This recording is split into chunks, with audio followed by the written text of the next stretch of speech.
Good Baltimore morning, everyone. Thank you, Raina, for having us in this space again. My name is Kira Wisniewski, and I have the distinct honor and pleasure of being your host and co-organizer of Creative Mornings Baltimore.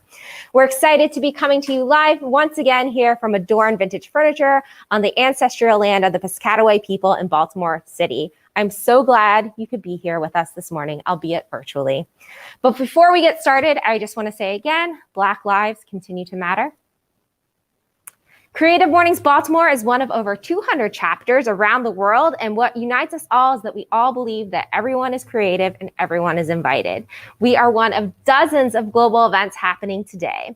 We're happy to offer ASL from our friends Lauren and Anessa at HASA, and we're also dropping in the chat right now a link to read it live captioning for our program today provided through Otter AI. If we're going to truly live up to our mantra of everyone is invited and everyone is creative, we really need to increase our accessibility. The pandemic, you're over it, right? Yeah, us too. We're so grateful that you're here with us today. We know that we're experiencing screen fatigue, and for you to be here today, really, really appreciate it. I want you to give yourself permission to be here fully with us in this moment. I know being in front of a screen is really tempting to multitask, answer an email here or there, but you deserve this. You deserve to give yourself this next 45 minutes or so, just sipping your morning beverage and spending some time here with us and our community. So thank you again for being here.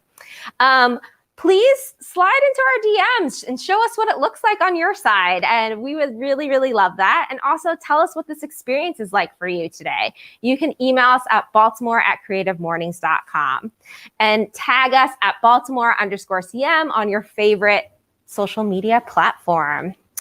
We also really want to encourage you to engage with us in the chat and each other. You can post your comments on YouTube and Facebook, and we'll be able to feature them on the main feed. We have Anita, Arlene, and Eric, wonderful Creative Mornings volunteers, joining us today. Anita is here with the YouTube audience, Arlene with Facebook, and Eric is over with you on Twitter. Hi, everyone. Look at your smiling, beautiful faces. These are the faces you're talking to on these platforms. Of course, you want to talk to them. Each month, we like to ask someone special to read our manifesto. This month marks the first event of our union we're very happy about. Eddie's of Roland Park is now the official underwriter of providing ASL at Creative Mornings Baltimore monthly events now through the end of 2021. We couldn't be more delighted that this hometown favorite is down to ensure that the events are more accessible, and this wouldn't be possible if it wasn't from Jared, first reaching out to us back in May 2019 after Damian Mosley's talk on Preserve. Jared is the marketing director at Eddie's Roland Park, and in our conversations working up to this, he kept talking about this jumbo shrimp salad sandwich at Eddie's, and to the point where I was like, all right, I gotta try this. So I actually went to Eddie's, I bought it, and there's a picture I think that Henley can put up on the screen of it, actual picture of the sandwich that I purchased from conversations with Jared. Anyway, the jumbo shrimp salad is going to be on sale the whole week of May 10th around National Shrimp Day. You can get details on the Eddie's of Roland Park Instagram. Anywho, please welcome Jared to read the Creative Mornings Manifesto. Yeah. Is creative. A creative life requires bravery and action, honesty and hard work. We are here to support you, celebrate with you, and encourage you to make the things you love.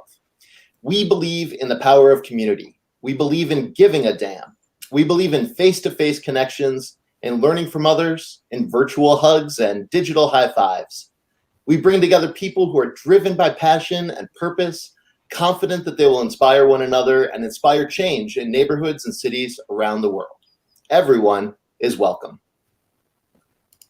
Thank you, Jared. Thank you, thank you, thank you. So next up, I want to just give a shout out to all of our volunteers helping us out today in this space. So shout out to Henley, April, Winston, Mario, Sean, Anita, Arlene, and Eric, all making the magic of today happen. So thank you so much for that. And what I would do now is I would usually put up some slides of all of our sponsors that really also help make all this community happen, because everything here at Creative Mornings Baltimore is 100% volunteer driven and really but made possible from some really great partners in our community. And so thanks to Alpha Graphics, we actually have some analog signs that we can show to you. So our newest, Eddies of Roland Park. Our fiscal sponsor, Maryland Art Place. Look at this arrangement, y'all. Local color flowers every month, just providing beautiful arrangements. And here we are in Adorn Vintage Furniture and Furnishing. You can actually come by tomorrow and check out all this great stuff that you're seeing in the frame right now and take it into your own home. We are also happy to work with Pixelated Photo Booth. HASA, who of course is providing ASL today and at all of our events. White Tea Company over in Whitehall Mill.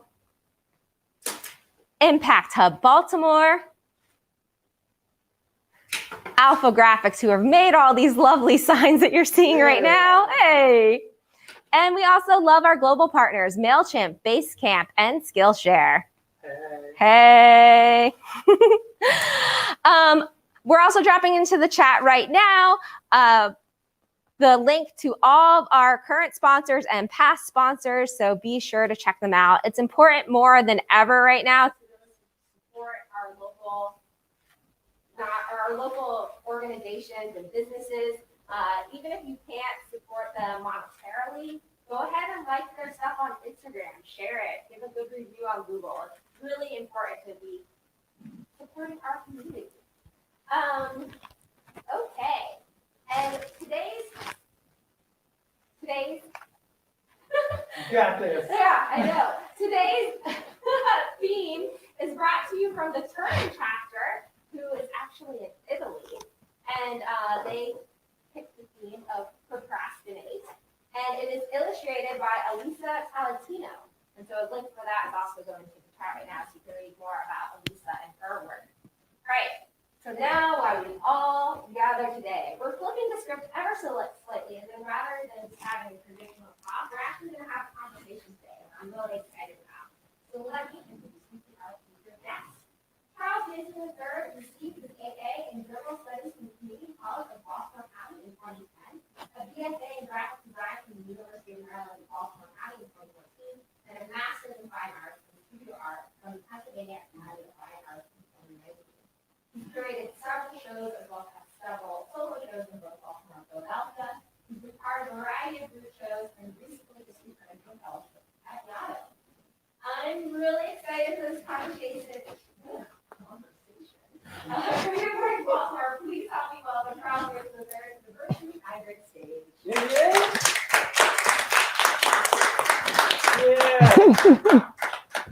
Hey, Hey, I feel like I'm awake now. I'm Yeah. Like, One of the things that actually Charles and I were talking about before is that he almost turned us down.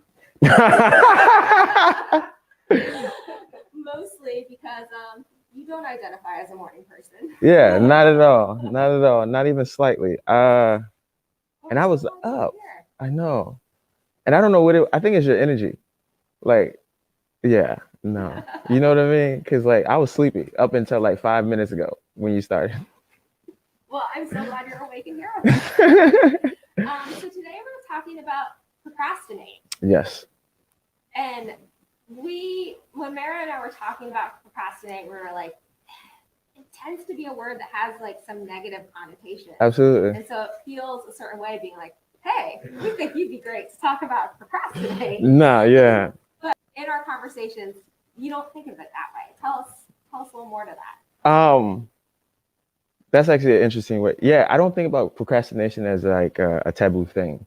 Actually, I think it's the biggest part of like my practice and who I am as a person.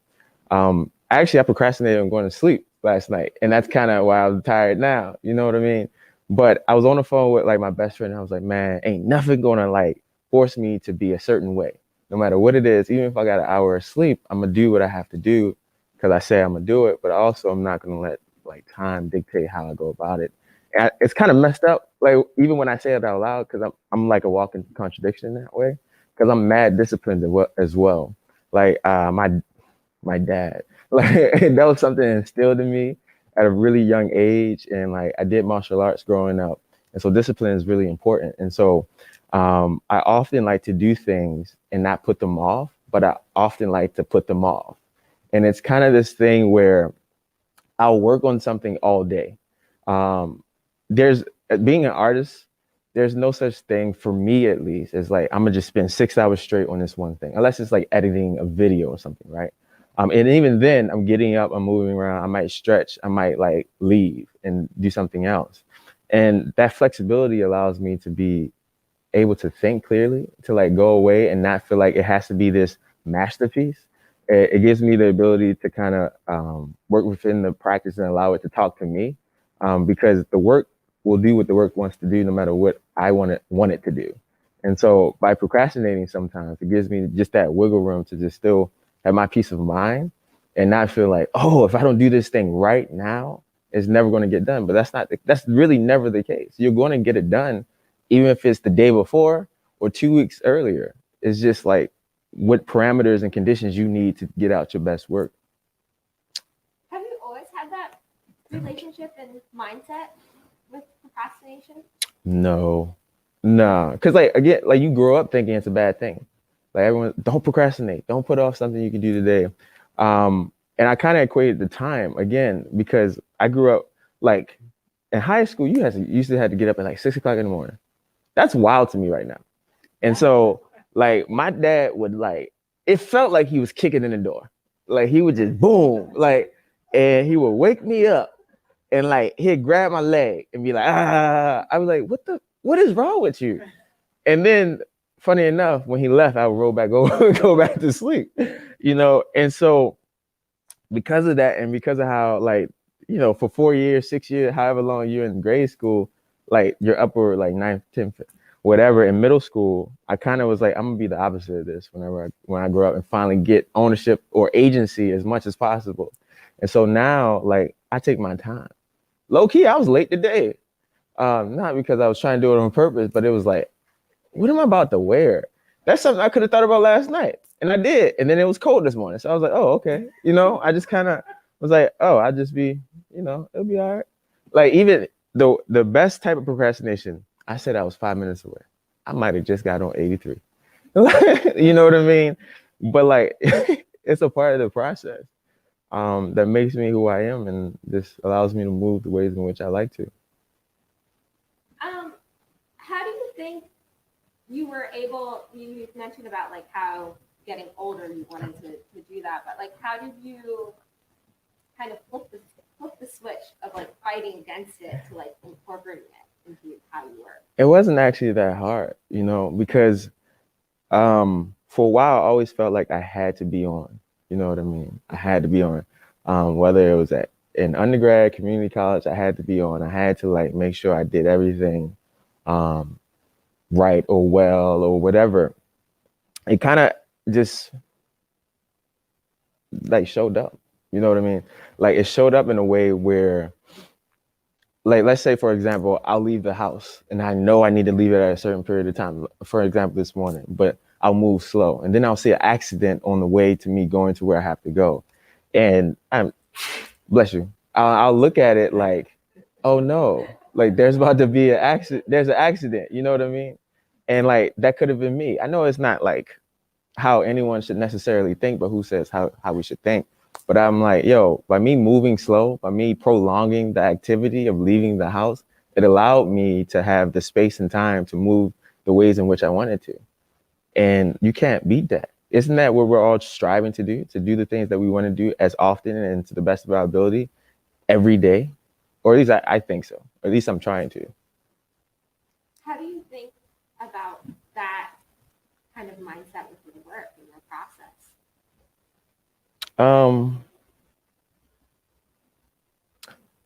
It's kind of interesting, right? Because I make things. I'm a creative person. I'm an artist. I like taking photos and like drawing and like sculpting and using ready-mades and things like that. But I try not to take myself too seriously. And I think when we think about delaying and prolonging things and drawing them out, it can kind of help you in that. Like it ain't got to be that serious every day of the week, every second of the day. It's kind of like self-care, you know, like when you decide to push off that thing that you should have done, even though you know it was due at midnight and you know you about to fail, but somehow you get a good grade on it. It's that self-care and that ability that gives you like freedom or perceived freedom, right? And so in the work, I let it do what it do. Like I'm like, even leaving Yaddo, I came back and didn't like anything I saw. And then I didn't do anything for like maybe a day or two. And then I got the itch again, like, yo, you got to make something. But I'm like, yo, it's not that serious. So I left it alone. I made for a couple of days. I haven't touched anything. And I look at everything. I'm like, yo, make something. Like, yo, mess with that. Tinker with that. I'm like, it's okay. So let's talk a little bit more, or tell us more about your experience at Yaddo, because you're fresh from it. Like it just happened. So just a little background on it. I graduated in 2019 with my master's. And so you do the whole apply to everything. You apply to Harpo, you apply to Skowhegan, you apply to McDowell, you apply to Student Museum in Harlem, all these different places. I got told no by everybody, actually. And I ended up getting Creative Alliance here in Baltimore, and I got Yaddo. And that was in 2019. And then I was teaching. I was teaching at Morgan State University at the time. And it was in October. And I was mad. I was like, man, why I gotta be teaching? Because I wanted to go, because like I knew what Yaddo is and was, you know what I mean? It's like comparable to Howard University or Hampton. It's comparable to like going to Harvard or Yale, you know, just by name. Like, because every school is pretty much good at this point, right? It's just about finding where you fit in.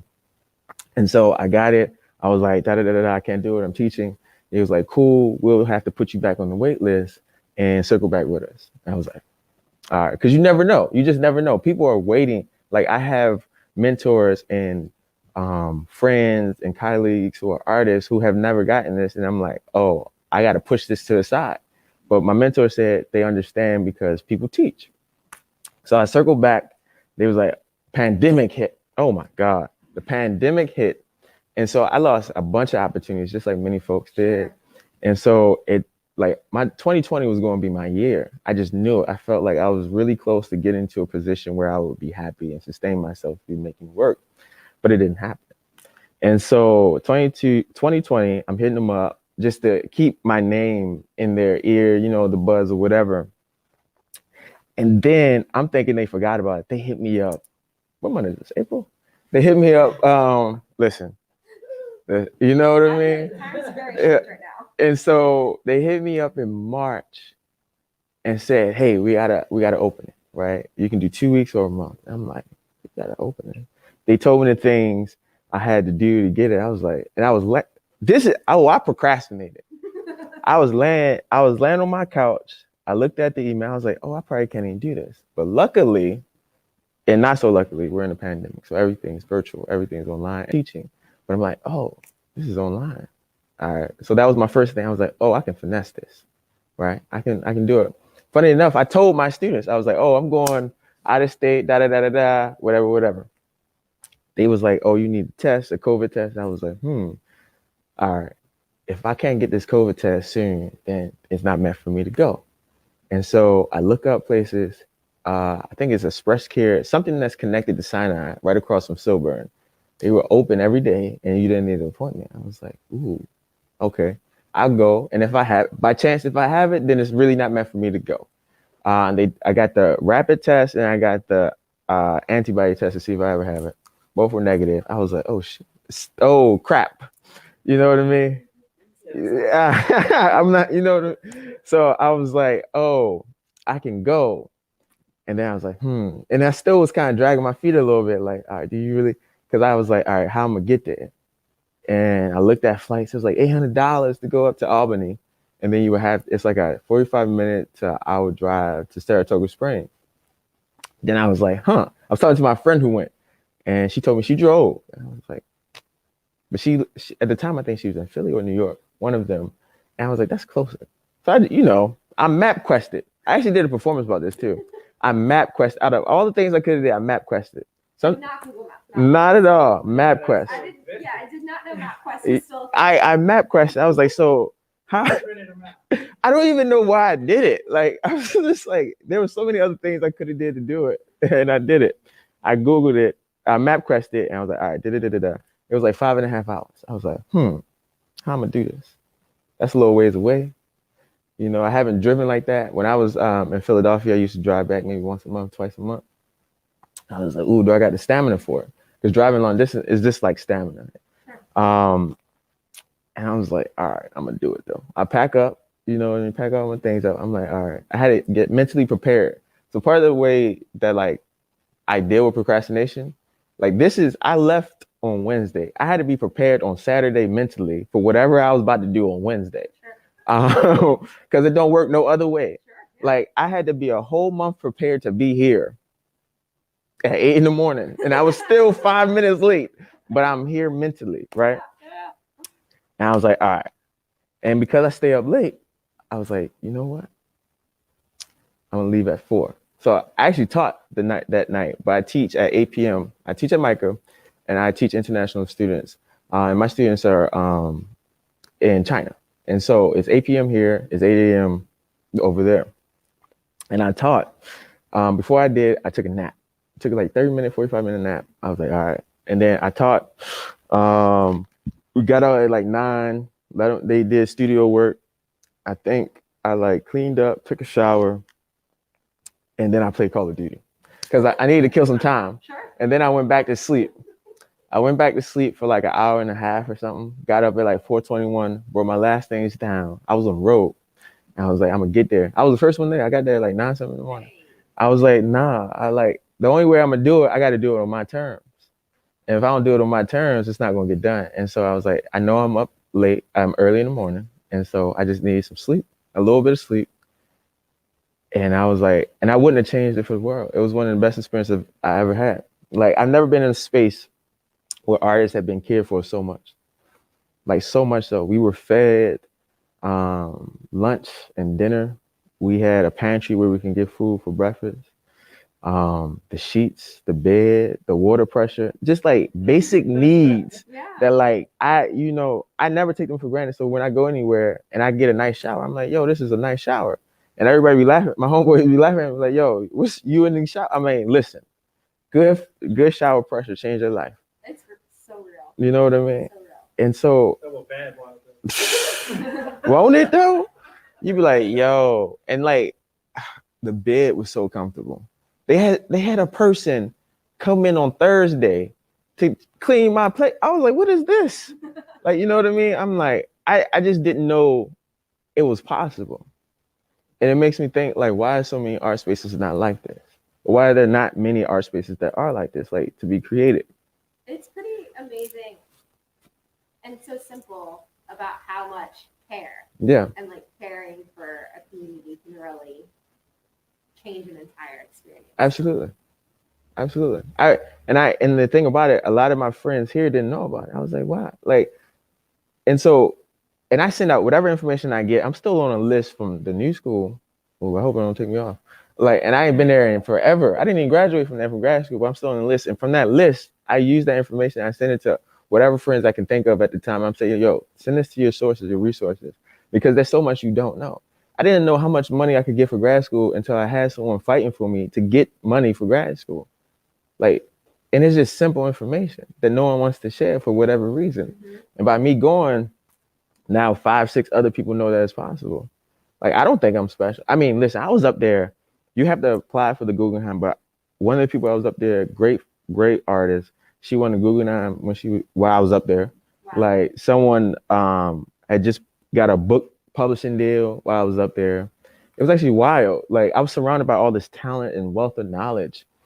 And I'm like, it's little old me. They're like, nah, you just been home. I'm like, nah, y'all are, like, I hype up everybody no matter who they are. Cause I'm like, yo, you're amazing. Like, we have to celebrate the small and the big victories. Like, no victory everything needs to be celebrated. Yeah, absolutely. But I think also just reflect upon that as your own self too. Like, you deserve to be there. As well. And there is a reason it's not just by luck. that you were in that space. Yeah. So what, I mean, it sounds like an incredible experience. Yeah. I'd love to hear you talk a little bit more about your work. And we have some images that Henley can share too with our folks joining at home if folks are just now coming to your work. Yeah. So yeah, I'd love you to talk a little bit more. Do I know what image is, or it doesn't matter? I mean, we can show you which image it is. Oh, okay. Okay. I don't see that on the screen though, Henley. Here. Oh. So is that the first one? Yeah. All right. And you said talk about the work? Yeah, talk about your work. It's cute. Yeah. You know what I mean? Cause like my students say that. I'm like, why are you saying it's cute? But no, I'm good. All right, I'll start here. Yeah. So David Hammons made approximately 500 body prints. When I found this out in grad school, I was like, oh, I want to do something like this. And so I started making these drawings that are about 38 by 50 inches. But when I was in grad school, they were just like a kind of thing that I was doing. And then when you graduate, you know, they tell you go out and be an artist, but then you're trying to figure out what that even means. And that's not even taking into account who you are, like your cultural background, what you look like, how you identify. Like that's not taking into account any of this thing. The art world loves to say it's progressive, but really, you know. And so when I got back home, before I moved into Creative Alliance, what do? You do things of convenience sometimes and affordability. And so I would get 1 or 2 sheets of this Stonehenge paper that were about, it actually went up in price. It used to be like $9 something, and now it's $10, right? I would buy 1 or 2 sheets, so that's $20, $30. And I would just draw. And I would just do abstract marks and gestures on it. It was never like flowers and everything.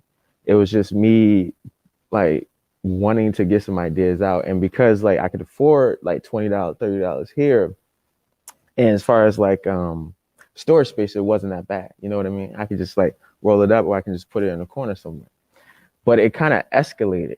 I don't even know when it escalated, but it did. And I just kept going. I kept drawing. And I look at them as sketches, right? I look at them as me just getting out ideas and trying to get the preciousness out the work, because that's one thing I've battled with and friends have battled with. Like, you think something is so important, right? But really it's just getting out an idea. But what messed you up is when people tell you they like it, or you might get a sale or something. You stop doing all the critical and rigorous thinking that you were doing, because now you're like, oh, I can make a profit off of it, at least the way in which I see it. And so I'm constantly battling with myself with that. And so I just started doing sketches and things like that. And so the work shown are all of flowers, various types of flowers. They're just like, to me, they're just like a flower that you would do as a kid or something. I don't try to render them any particular way. And that started in 2019 as well. Like a lot of things happened in 2019. And so when that happened, I was thinking about conditional love and adoring. And it started because I was thinking about my relationship with my father, and like the things in which I know about him didn't necessarily come directly from him. And so I was like, what are conditions placed on a person to add value to their life, to like why you love them, who they are, and things like that. And we don't actually know a lot of the times the ways in which like our parents, the superheroes, until you learn that they're just human beings, like kind of were conceived, right? And so I just started arbitrarily making flowers, like just making flowers. And it was about conditional love and thinking about conditional love. And then I started to springboard from that idea of my dad, even though it's very much about him in so many particular ways, about the conditions in which people love me or accept me or deal with me. Being a Black person, let alone a Black guy, I understand I have certain privileges. I can't deny that. That's just the realities of the country that we live in. And so, but the conditions in which people appreciated me while I was in grad school were completely different. In the building, it was a small school. I was appreciated because, you know, I'm an artist, I'm here, I'm in grad program, But outside that program, outside that building, it wasn't the same love from like non-people of color. It just like white folks just didn't give me that same love. And so I started to think about the conditions in which I like was being appreciated. Like I become the good Negro because I'm trying to be a scholar or trying to do X, Y, Z. And so that's another point that started to springboard off of that. But then it was also thinking about the conditions in general placed on the Black body. Like for instance, when folks say, oh, I have a black friend, in particular, white folks say, I have a black friend. And so that one black friend is then appreciated because they know them. But then other black folks do not have that same appreciation for whatever reason, because they don't know them, whatever, they're not related. Same here.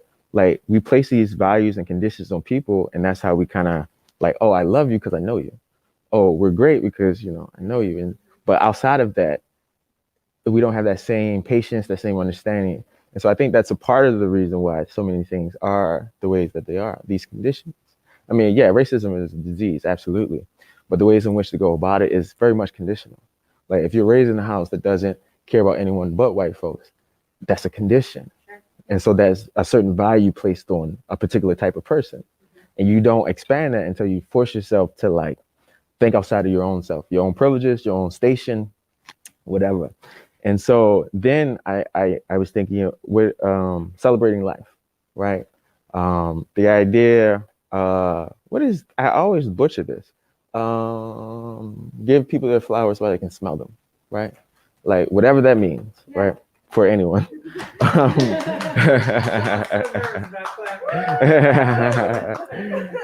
And so it's kind of like the work.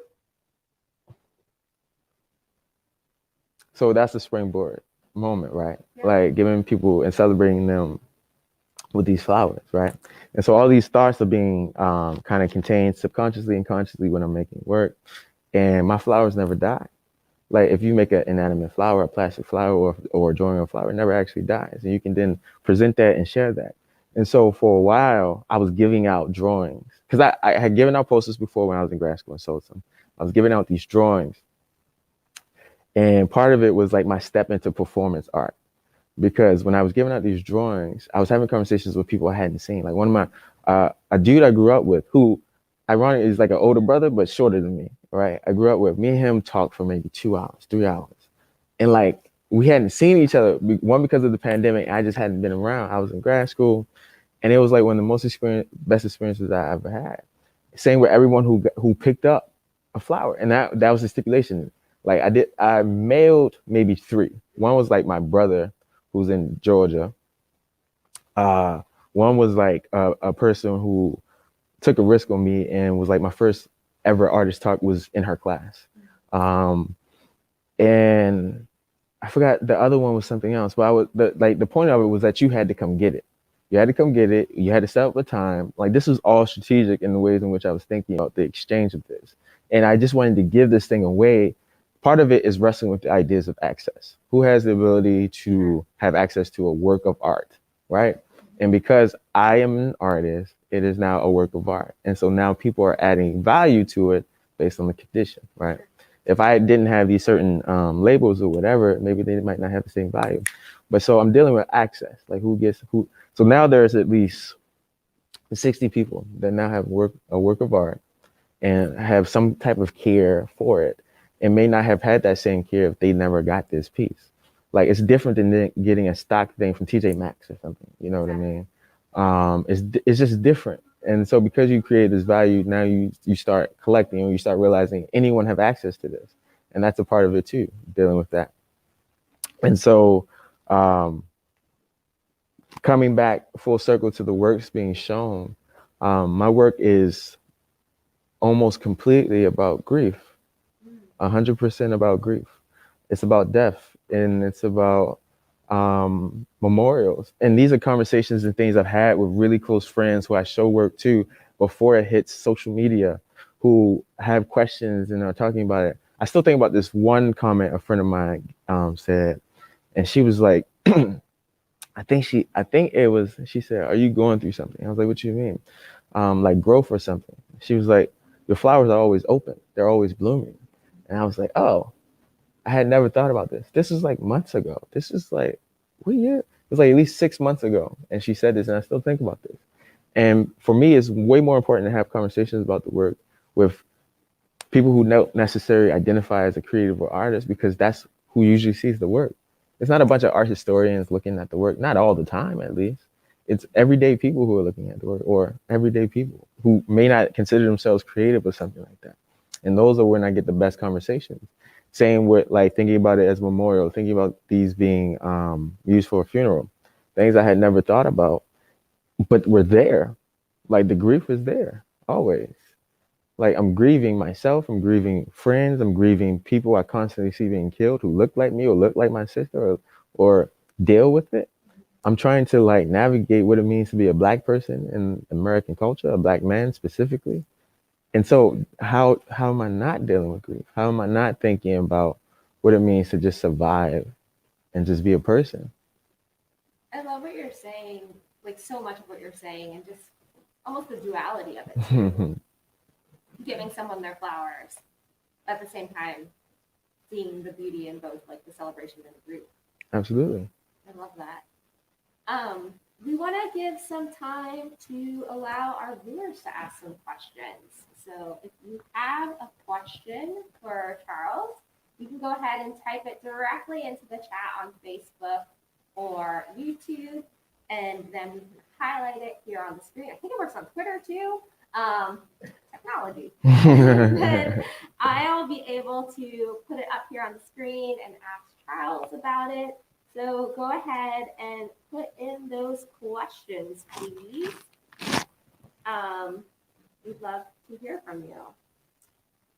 I'm looking now. I'll pull up this. Who has questions? Ouch. Sean, we have a question live in the room. Do you say you have a question? No. I said everyone should have a question. Are you okay? Yeah, I'm fine.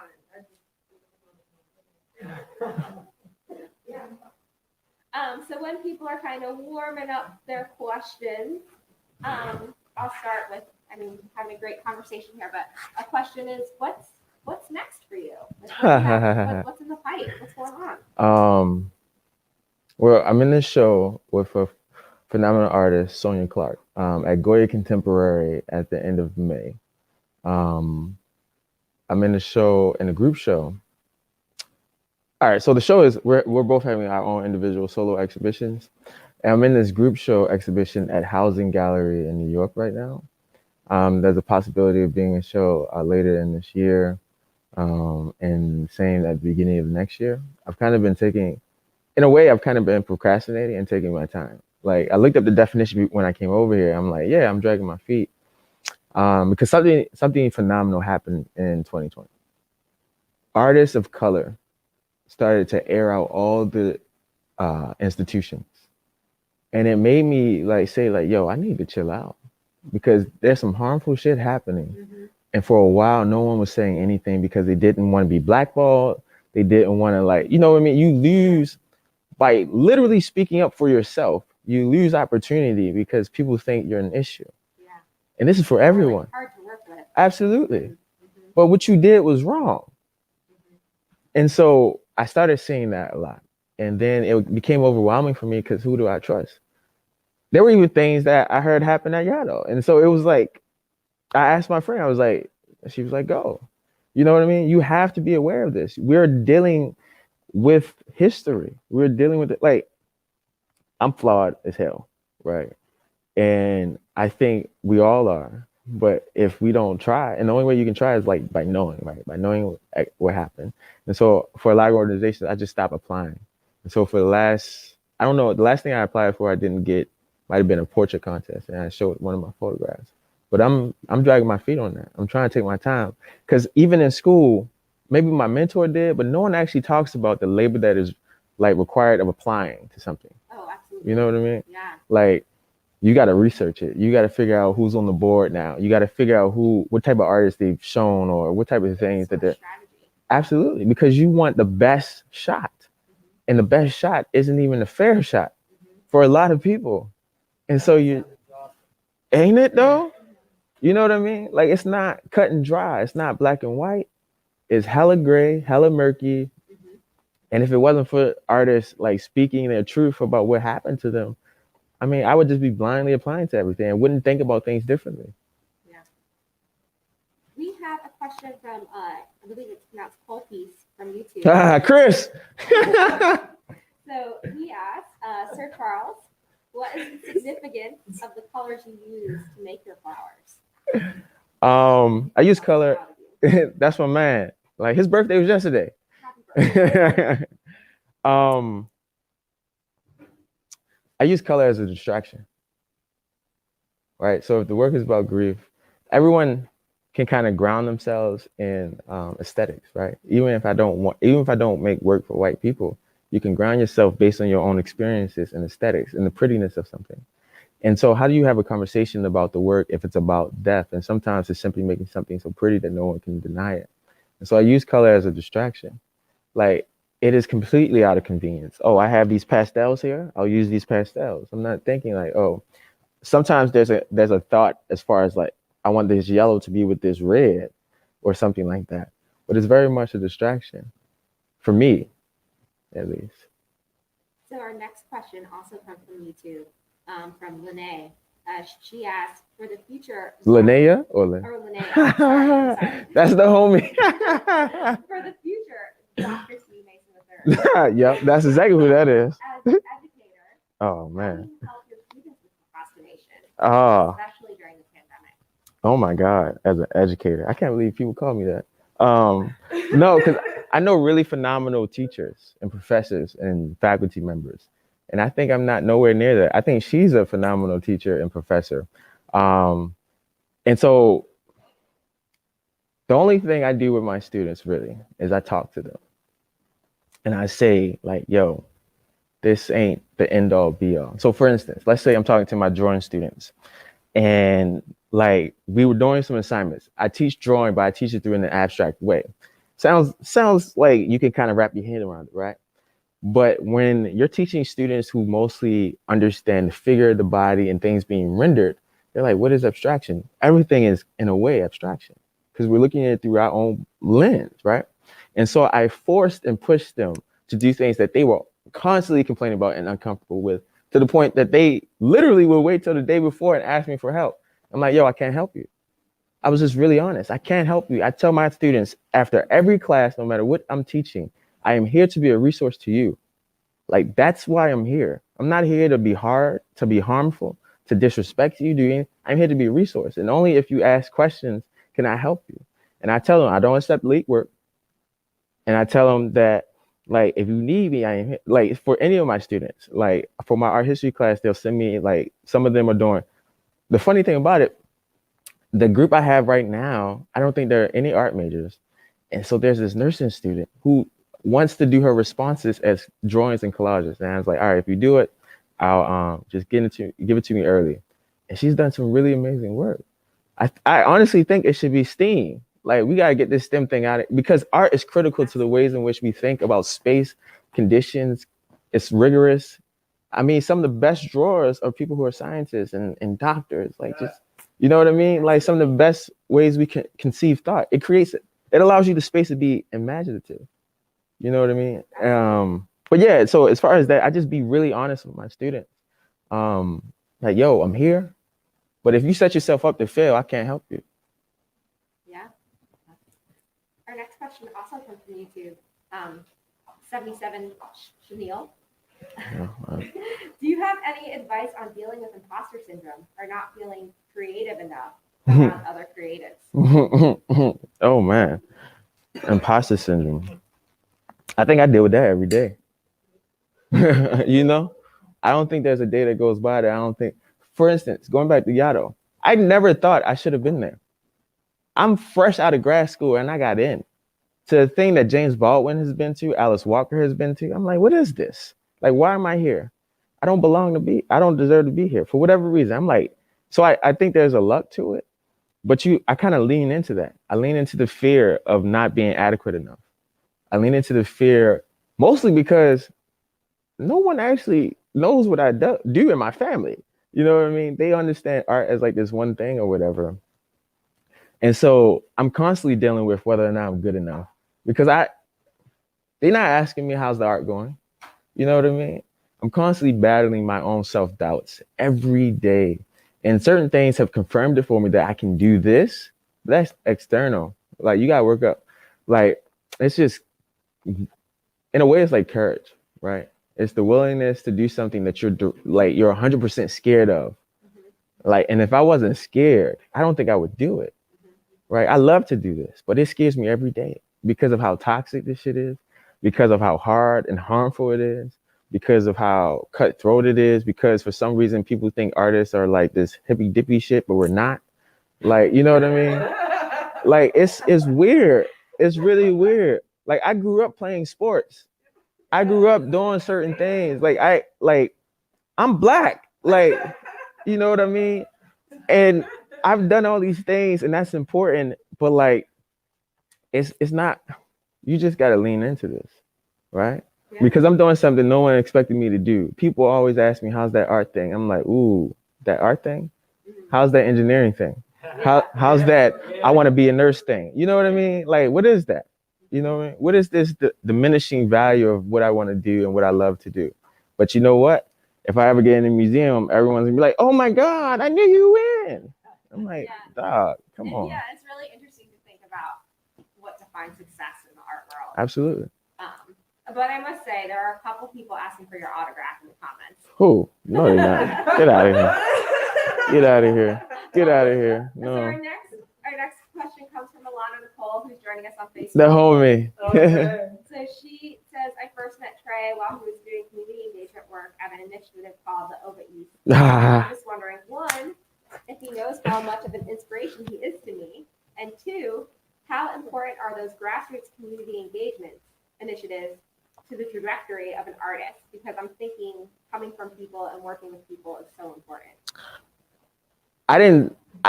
Listen, I don't think I inspire anyone to be, if I'm being 100%, like, you know what I mean? Cause like, you inspire me. So I'm gonna just say that, I'm gonna leave that there. But over East, Micah Place was everything to me. I learned a lot about editing through viewfinders. I worked with some really cool people. I met some really cool people.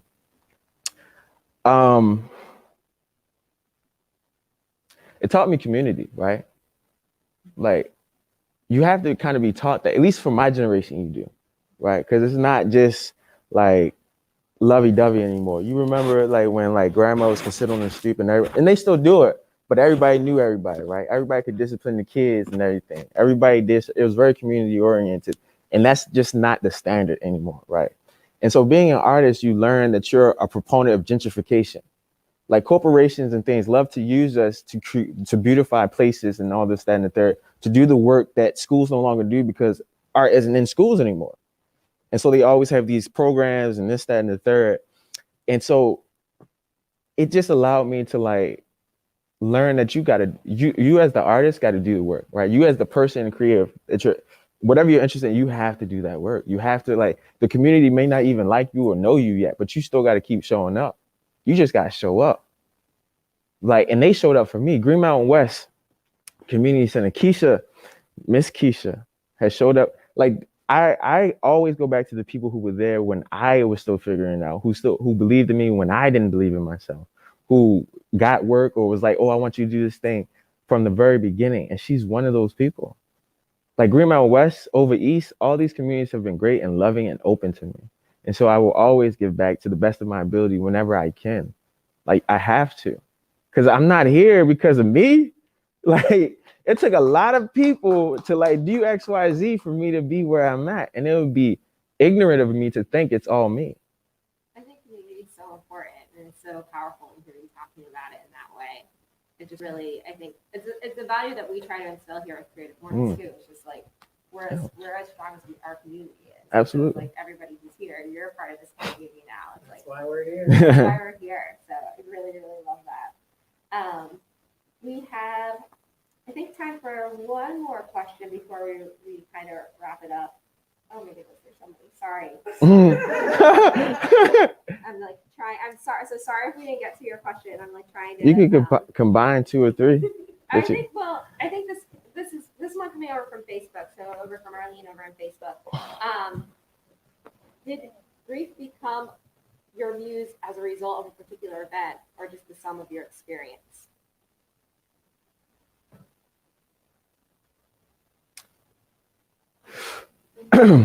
Everyone has one, right?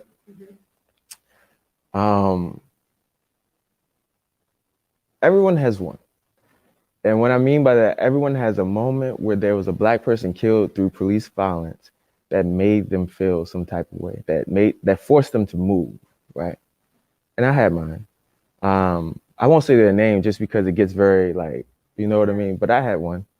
And I think when you wake up, and not to be quote unquote woke, but when you actually just wake up and start realizing that like it's real out here, you have to start acknowledging yourself and the things that you're taking in, right? Social media, the media, all these things are good, bad, whatever. I mean, you know, there's criticisms about all of it, right? But no matter how you cut it and slice it, we're taking that stuff in. Because even if I don't, let's say I get off Instagram right now, today, and I'm like legit done, I'm still going to hear it from my friends, from somebody, or someone's going to tell me, watch this thing on the news. They're going to send me this clip or something. And so we all have to kind of deal with that. I wouldn't even call it my muse. I would call it me trying to figure out how to get out of depression and deal with anxiety and constantly seeing Black people being killed. Like, I would think it's me trying to figure out how I can survive.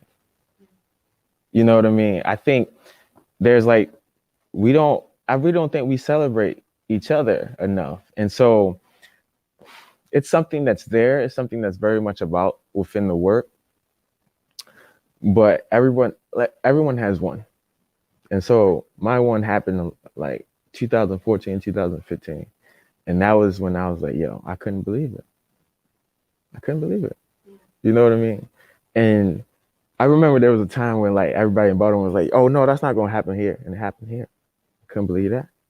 And the fact that it's still happening, I can't believe it. I refuse. Like, I feel like I'm going crazy.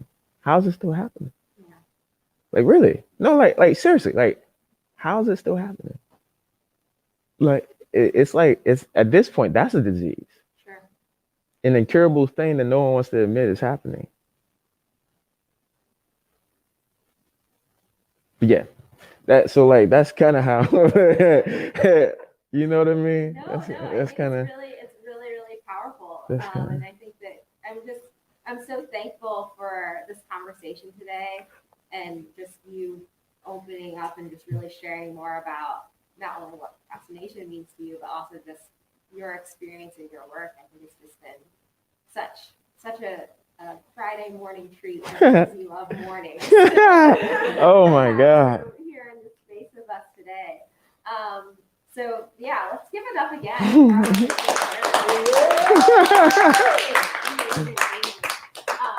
I'm actually gonna jump off camera because I want everyone at home to get your selfie with Trey right now. Do I pose? Like, what do I do? Like Whatever you think right there.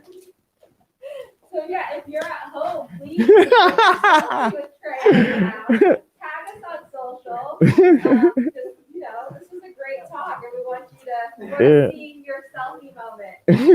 Mario and Sean's doing a selfie over there. Yeah. So please, again, just thank you so much. No, thank you. But yeah, also speaking of flowers a little bit, every month Local Color Flowers donates a beautiful arrangement for us, and it's our gift to our speakers. Really? So these flowers are for you. I don't even remember the last time I got flowers. Yeah. Oh, it was Always giving them. yeah. Always giving them. So we're trying to give you some literal and figurative flowers today. So Thank you. Thank you. I want to put on everyone's calendar next month. We are excited to have Damar Jones join us from 6 Point Pictures right here on the Creative Morning stage, and that's going to be on May 28th. So please save the date.